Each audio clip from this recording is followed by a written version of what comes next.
Kansas City Sports Update Studios. Welcome to Kingdom Radio, where we talk about all things Kansas City Chiefs. Brought to you by Arrowhead Update. Join Chris and Richard on iHeartRadio, Apple Podcasts, Google Podcasts, Spotify, Spreaker, Player FM, CastBox, and all third-party applications. Check us out on Facebook platforms such as Kansas City Sports Update and Arrowhead Update. And if you cannot find us there, Google or search Kingdom Radio and Kansas City Chiefs, and you will find us. Welcome to the Kingdom. Kingdom.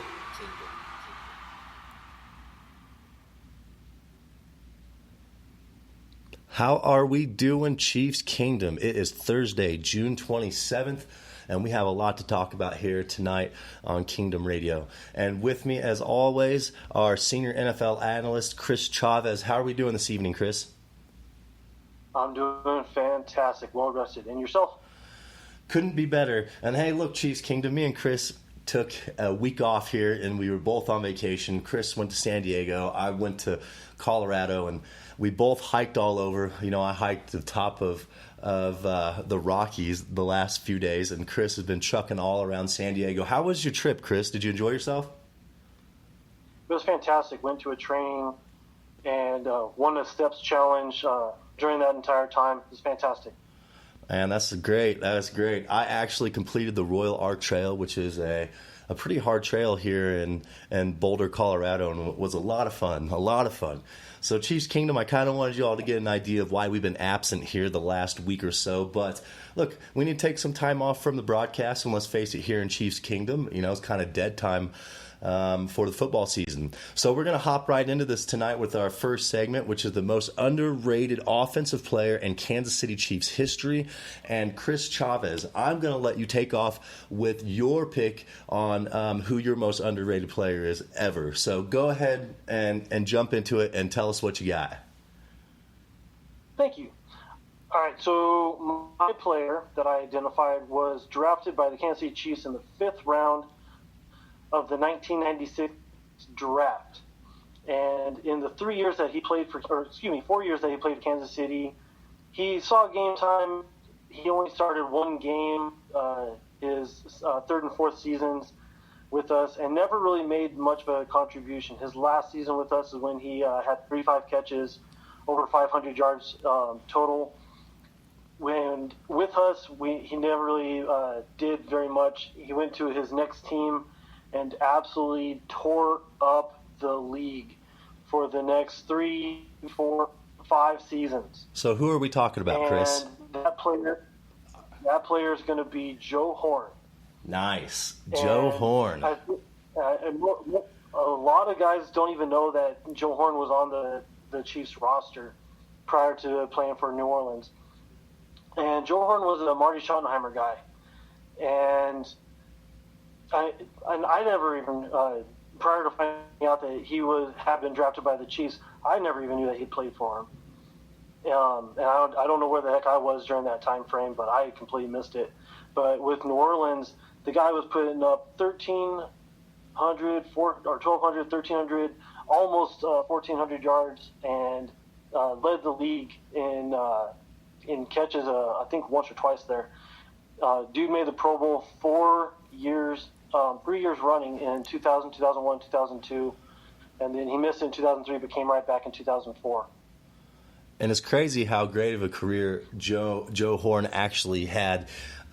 Look, the last year or so that he was with the Kansas City Chiefs, he was showing flashes of brilliance, and he was kind of like a cap casualty for us. I'm not sure if we had to cut him loose because we needed the money for the upcoming season, but Joe Horn was a valuable asset in New Orleans, and to be honest, was really a pivotal piece to set the pace for the era of Drew Brees and Sean Payton.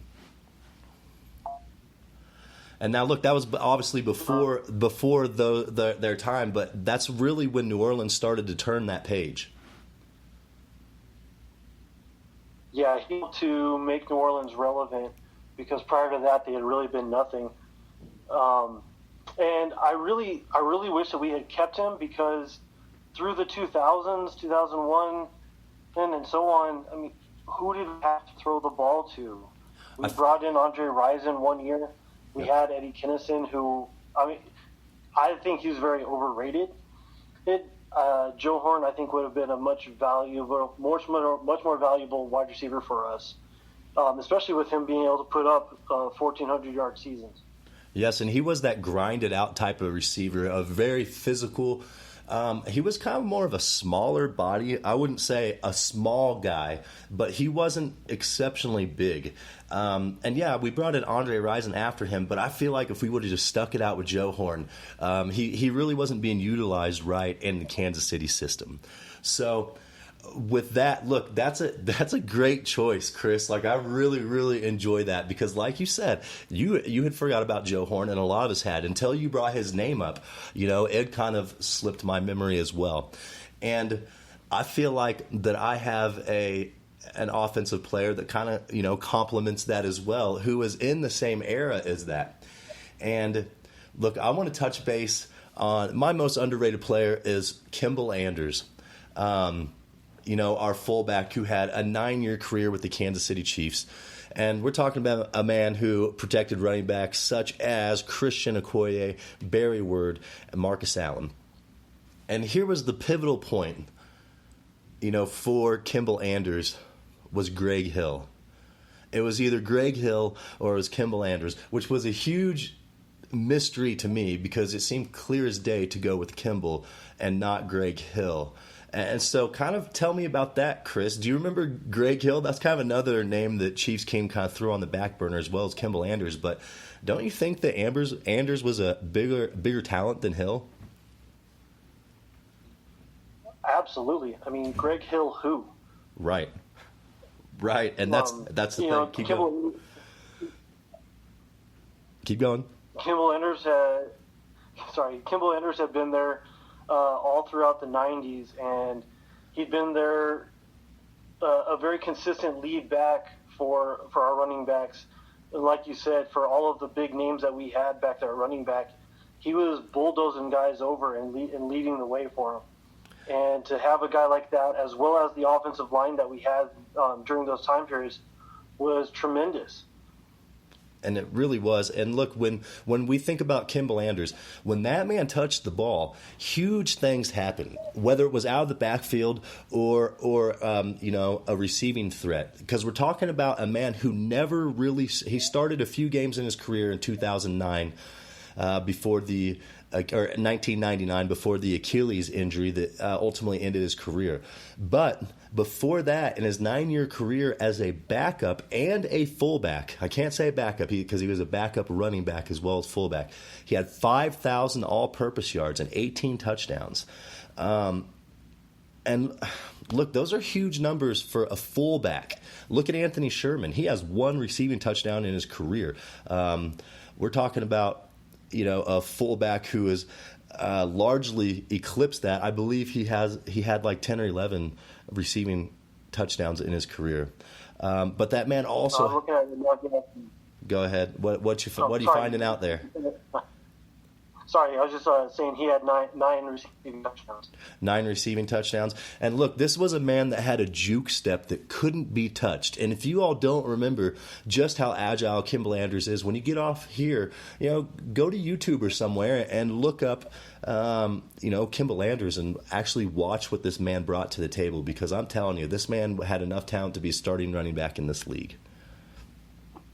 So, with that being said.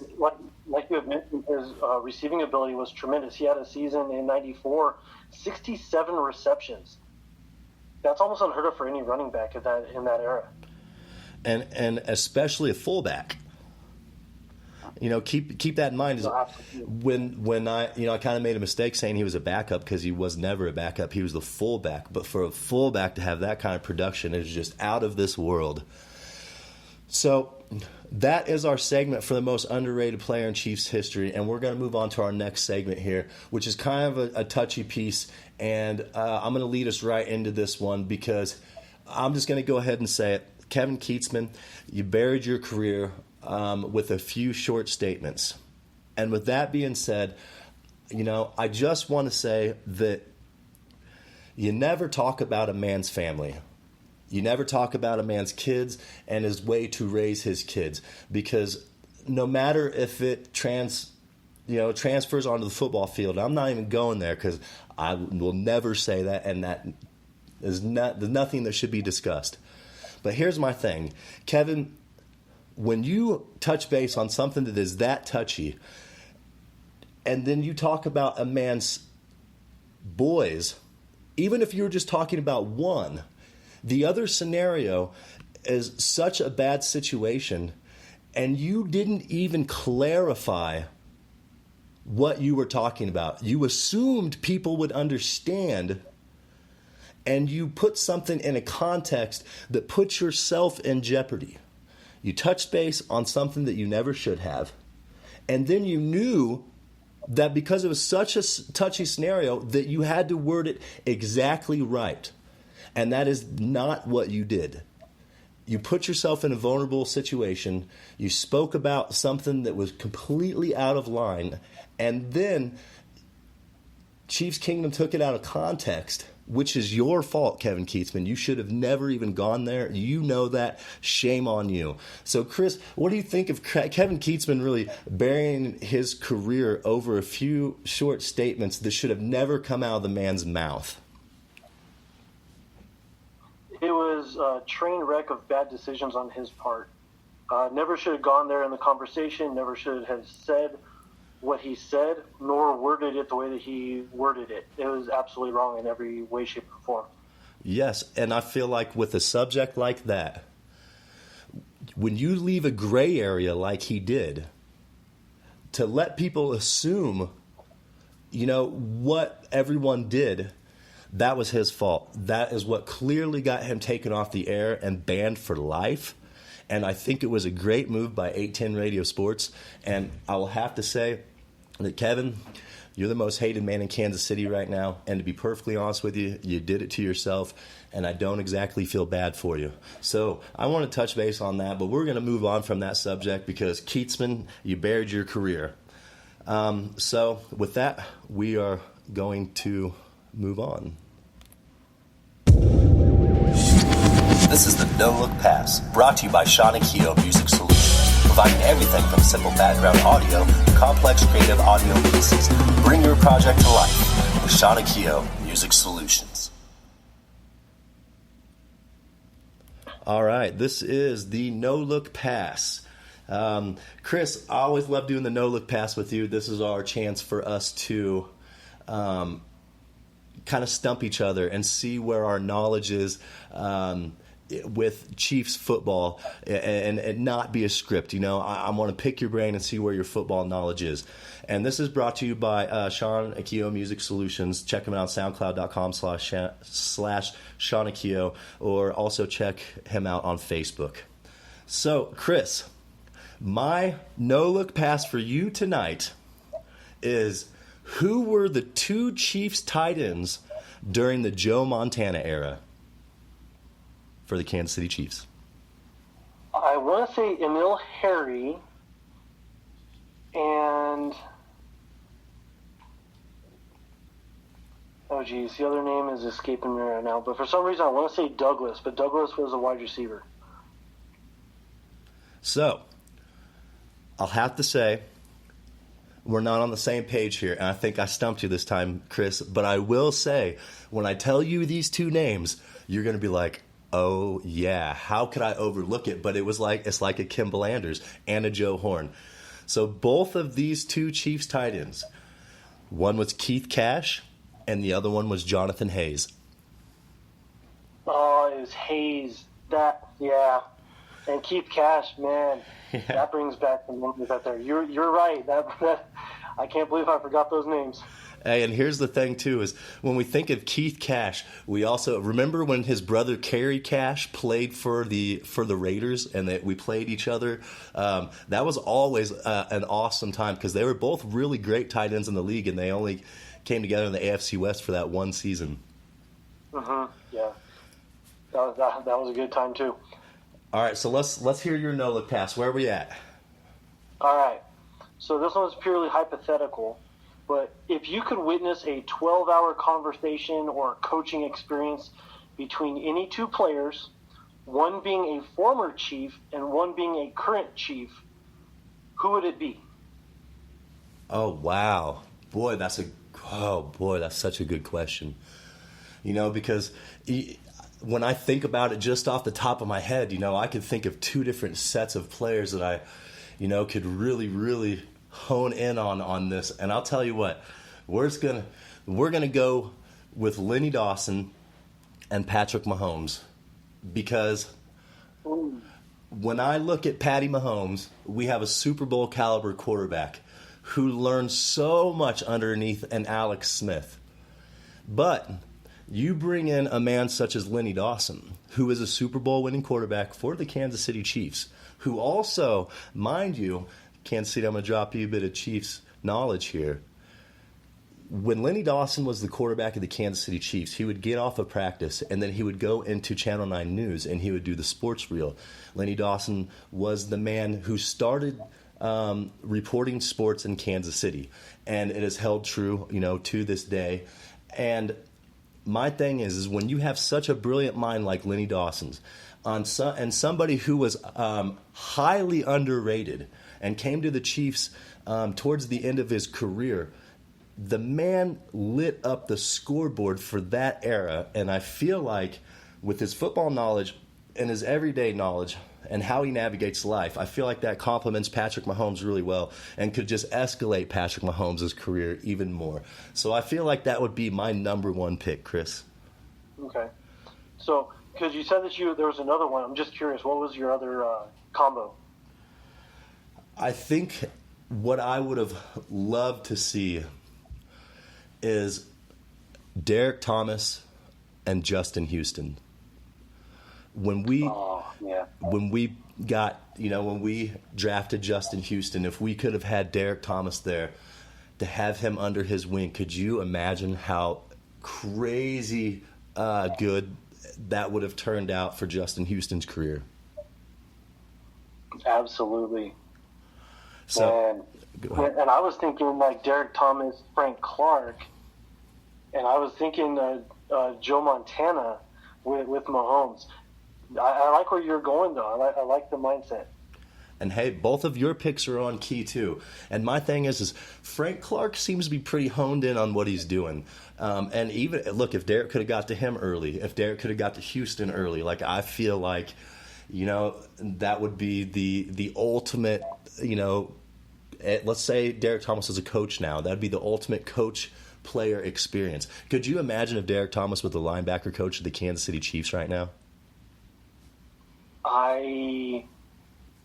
That's blowing my mind right now, and I couldn't even fathom how great we would be. Yeah, it would be amazing. Let's keep it real, Chiefs Kingdom. It would be absolutely amazing. So look, that is our no look pass tonight. I always love doing that. That's one of my favorite segments in the show. But we're gonna move on here. Let's talk about Tyreek Hill. Tyreek Hill met with the NFL for 8 hours the other day to discuss his situation and if there is a possible suspension coming his way per conduct policy. And look, I think it's okay now, Chris. Let's really get into depth about this. I think it's okay for us to do this now. But just be careful where you tread. What I have to say about Tyreek is this was a personal scenario that Chiefs Kingdom let play out the way that they should. They didn't jump the gun and jump to conclusions, and I feel like the Kansas City Chiefs knew from the gate exactly what was going on, but Tyreek Hill had to be tossed in the fire for months and months and months for the right outcome to play out. Because let's be honest, in a scenario like this, if you're Tyreek Hill, do you say anything? No. You let your attorney handle it, and when everything is resolved, then you come to the podium with a press conference, and I wouldn't necessarily say clear your name because your name is cleared, but give your statement and move on with football. And so that's where I stand with Tyreek Hill. Chris, what do you think? Do you think the NFL is going to hand down a suspension to a man who's essentially guilty of making one statement to Crystal Espinoza? I think that the NFL will lobby a suspension, but I think it's going to be a rather short one. Probably like 1 or 2 game suspension. And I can't see it being so egregious that it ends up being a long-term suspension. Not saying that the situation that happened isn't egregious by any means. It's just that, again, this is just based on what I'm interpreting from what I've seen. He has not been charged, and so it's essentially an NFL investigation, and it'll likely be a short suspension. And I feel like we're looking somewhere, a 2-game suspension, if any. And now that's also after the NFL gets all the details. Obviously, you can't say things like that and have it go public the way it did. But it was an insurance policy for the other party. But regardless, that's behavior that is unacceptable. So I do feel like there will be some sort of suspension like you do, Chris. But let's just be realistic, Chiefs Kingdom.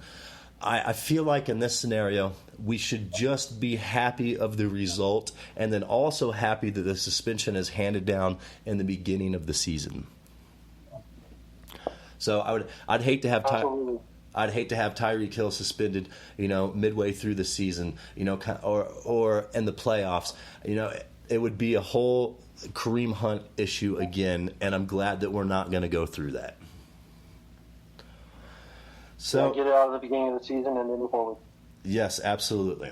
So that's what we have on Tyreek Hill. Obviously, we don't know what came of that meeting, but we think this is what is going to happen. So moving on, let's get into our last segment of the show tonight. We're going to do the season preview brought to you by Arrowhead-update, and we are in Week 8. This is the Green Bay Packers at Arrowhead. This is a Sunday night game with a 6:20 Arrowhead kickoff. And look, before I let you take off on this, Chris, I want to say one thing. This was a long bye week. This was a long bye week for us. We have a 10-day rest from the previous game against Denver because Denver was a Thursday night game the week before, and then we had our bye week. So that's a 10-day gap in between games. And if you're savvy on your football knowledge at all, you know that Andy Reid has a tremendous record as a head coach coming off of a bye week, where he's 16-3 in the regular season, and he's also 4-0 in the playoffs coming off of a bye week. So with that being said, Chris, what's your take on the Green Bay Packers Week 8 at Arrowhead on a prime time bout? I definitely give the advantage to the Chiefs here, but because the Packers are led by Aaron Rodgers, you can never count them out. And Aaron Rodgers is going to be coming in with a few more weapons than he had last year. I absolutely expect for the Green Bay Packers to be back in playoff contention this year. And they actually found a running game in Aaron Jones at the end of the season who should be able to really help to turn things around when passing game is struggling. At wide receiver, they've only got 2 wide receivers who I really worry about in Devontae Adams and Geronimo Allison. And at tight end, they've got 2 established tight ends with 14 and 10 years of experience in Jimmy Graham and Mercedes Lewis. And then they drafted a rookie tight end in Jay Sternberger, who is expected to be a tremendous talent. But with that depth at tight end, I don't see him getting I see him getting rotated in, but I don't see him getting all of the snaps. And then, as always, their offensive line is decent. I think that our defensive line and their offensive line is going to be what ultimately wins the game. If their offensive line can protect Rodgers, it's going to be a tough match. If our D-line can terrorize him all day long, which we should, the game will be over. And looking at their defense, there's almost on their roster right now that scare me. You say there's no one on their roster that... Hey, hold on. You said there's no... Chris, you say there's no one on their roster that scares you? There's almost nobody on their defensive roster that scares me. Okay. They've got a linebacker at Hamilton, and a cornerback in Josh Jackson, and that's pretty much it. Unless I'm missing something, that's pretty much it. Yes, and they really don't have a deep roster. And my belief, I don't think that they're deep anywhere. They have all their money invested into Aaron Rodgers. And so here's my thing. Basically, what I have to say about the Green Bay Packers and Will is, until he retires, is let's just Aaron Rodgers, simply Aaron Rodgers. And this game is one of my predictions as a loss for the Kansas City Chiefs. This might be our first loss of the season. I agree with you as far as if their offensive line holds up against our defensive line, it'll be a good game. And I feel like this is going to be our first test, and I really feel like they are going to hold up. And this is going to be a foot race against Aaron Rodgers. And here's my thing. One thing that Aaron Rodgers has proved over the course of history is you never want to get into a foot race with him, ever. He's kind of like Tom Brady. He finds a way to get it done.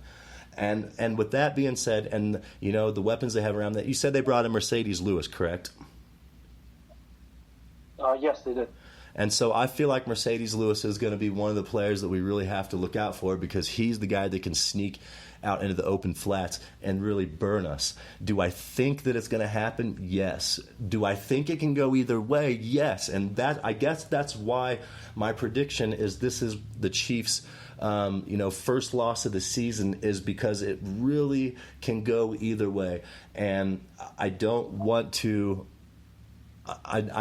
I have to be an analyst and not a fan. So I'm going to go with the prediction here that the Chiefs fall at home to Aaron Rodgers and the Green Bay Packers 45-44 in a barn burner. What's your prediction on this game, Chris? Very much like you, it's kind of a coin toss on this one. I don't know. I think Paul on that. Hey, you're breaking up. All right. I'm sorry, everyone. Chris was breaking up really bad, so I'm going to end that. But I have a feeling that Chris is going with what I have to say as well. Sorry to cut you off, Chris, but you were really, really chopping up there. So, look, Kansas City, that is our broadcast tonight. We really, really appreciate you being with us. It's been about a week or so. But, look, we have vacation time, too, and it's really downtime here in Chiefs Kingdom. So we had to get it out of the way before we get into training camp in St. Joseph. So, Kansas City, you have a great week. You still have another day on your work week before you get into the weekend. So have a great evening, Chiefs Kingdom. That is our broadcast tonight.